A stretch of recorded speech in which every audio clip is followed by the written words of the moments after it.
به قسمت پنجم معرفی بهترین فیلم‌های جنگی که بر اساس واقعیت ساخته شدن خیلی خوش اومدید. تو این ویدیو هم میخوام 3 تا دیگه از بهترین فیلم‌های جنگی که داستان واقعی دارن رو بهتون معرفی کنم.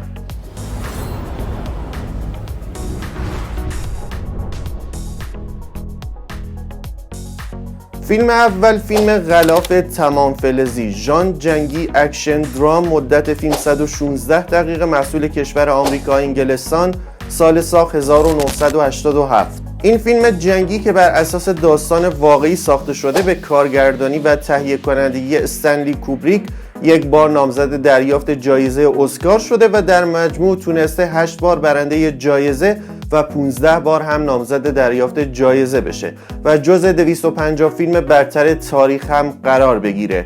این فیلم جزء 10 فیلم برتر سال شناخته شده. این فیلم بر اساس رمانی که در سال 1979 نوشته ساخته شده و جنگ ویتنام رو به تصویر میکشه. این فیلم بعد از انتشار با استقبال بی‌نظیری از سمت منتقدین و مخاطبین روبرو بود و نقدهای مثبت زیادی رو دریافت کرد. این فیلم بیشتر به این موضوع اشاره میکنه که ارتش چطور جوانان عادی آمریکایی رو تبدیل به قاتلانی بی‌رحم و ماشین کشتار ارتش آمریکا میکنه. این فیلم یکی از بهترین فیلم‌هایی است که به وجود آمدن معضلات روانی جنگ بر روح و روان سربازان رو به تصویر میکشه. تمامی مراحل ضبط و فیلمبرداری از سکانس‌های این فیلم جنگی در شهر لندن انگلستان انجام شده. در ضمن این فیلم نسخه دوبله شده هم داره.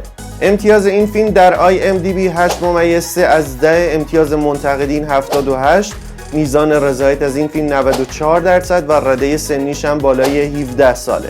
قبل اینکه بریم سراغ داستان فیلم، لطفاً اگر ویدیو رو دوست داشتید ویدیو رو لایک کنید و اگر به موضوعات فیلم و سریال علاقه‌مندید حتما کانال رو سابسکرایب کنید. و اما داستان این فیلم که بر اساس واقعیت ساخته شده در واقع بیشتر روی نحوه برخورد با سربازهای اعزامی در دوره‌های آموزشی مانور میده و به ما نشون میده که سربازها پیش از اینکه با وحشت میدان جنگ روبرو بشن مجبورن حین آموزش تجربه‌های تلخ و غیر انسانی زیادی رو پشت سر بذارن. این فیلم تونست به خوبی تاکتیک‌ها و سیاست‌های پشت پرده جنگ ویتنام رو به تصویر بکشه و همین باعث شد این فیلم فیلمی ارزشمند و دقیق باشه.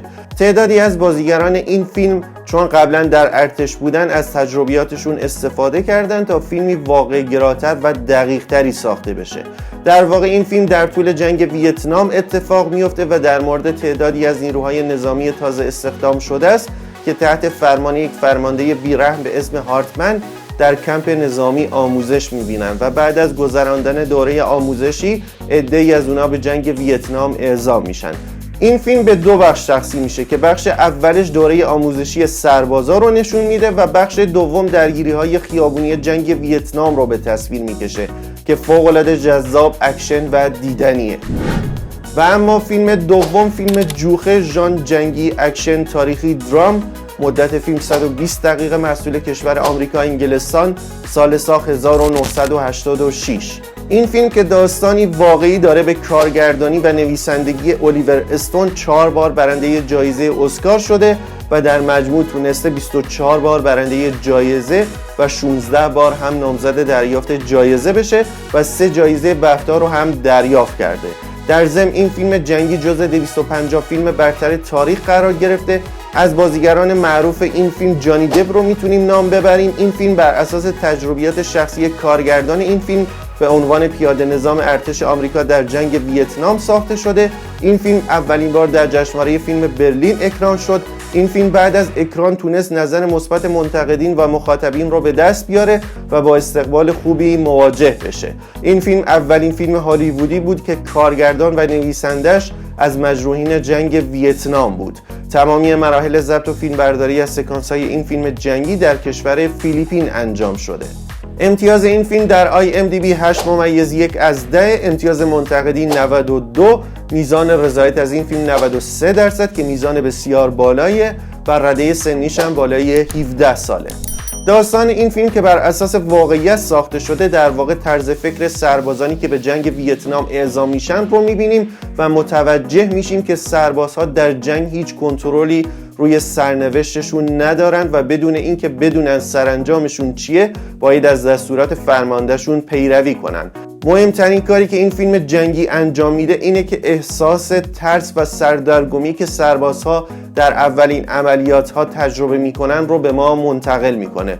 این فیلم به ما نشون میده که چطوری بعضی سربازهای 0 کیلومتر که تازه به جنگ اعزام شدن از شرکت در جنگ احساس غرور میکنن و بعد از مدت کوتاهی وقتی حقیقت جنگ رو میفهمن و ظلم هایی که به مردم های محلی میشه رو از نزدیک میبینن، غرور جاشو به وحشت و ترس میده.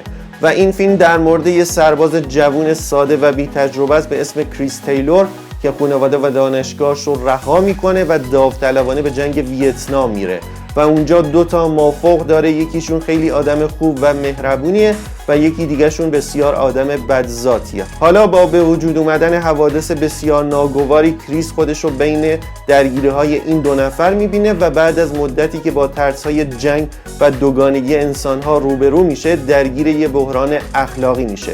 این فیلم صحنه‌های اکشن و جنگی بسیار جذابی داره که حتما توصیه میکنم اگر از عاشقای فیلم‌های جنگی هستید حتما این فیلم رو ببینید. و اما فیلم سوم، فیلم افتخار، ژان جنگی تاریخی درام بیوگرافی، مدت فیلم 122 دقیقه، محصول کشور آمریکا، سال ساخت 1989. این فیلم به کارگردانی ادوارد زویک 3 بار برنده جایزه اسکار شده و تونسته در مجموع 14 بار برنده جایزه و 18 بار هم نامزد دریافت جایزه بشه. از بازیگران معروف این فیلم میشه به مورگان فریمن و دنزل واشنگتن اشاره کنیم. تمامی مراحل ضبط و فیلمبرداری از سکانس‌های این فیلم سینمایی در جورجیای آمریکا انجام شده. امتیاز این فیلم در IMDb 7.8 از 10، امتیاز منتقدین 78 و میزان رضایت از این فیلم 93%. رده سنیش هم بالای 17 ساله. و اما داستان این فیلم که بر اساس واقعیت ساخته شده در مورد جنگ‌های داخلی کشور آمریکاست. همه جنگ‌ها قرار نیست با نیروهای بیگانه باشه. بعضی جنگ‌ها در داخل یک کشور اتفاق میفته و این فیلم در مورد جنگ داخلی آمریکاست که روی لشکری تشکیل شده از سیاه‌پوستان تمرکز میکنه و داستان رابرت گولدشاو رو این فیلم روایت میکنه، نامی که در تاریخ جنگ داخلی آمریکا خیلی برجسته است. این فیلم بر اساس داستان‌های خود شاو و نامه‌هایی که حین رهبری لشکرش نوشته ساخته شده. این فیلم در واقع به تبعیض‌های جنسیتی علیه سیاهان در جامعه آمریکا به ویژه در جنگ‌های داخلی این کشور می‌پردازه.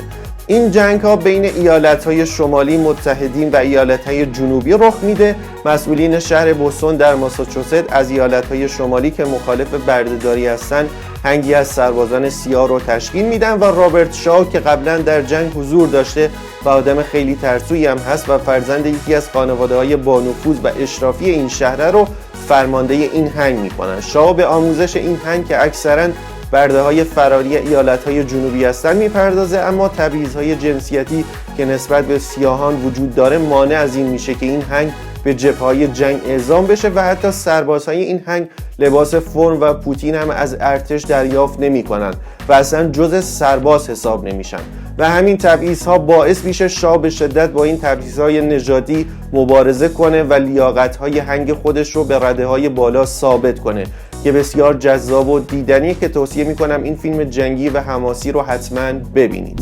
اگر به این سبک فیلم ها علاقه داری این ویدیویی که این بالا براتون میاد رو بهتون پیشنهاد میکنم و اگر کلا به سبک فیلم های جنگی علاقه مندید یه سر به پلیلیست فیلم های جنگی بزنید که لینکش در قسمت توضیحات این ویدیوه.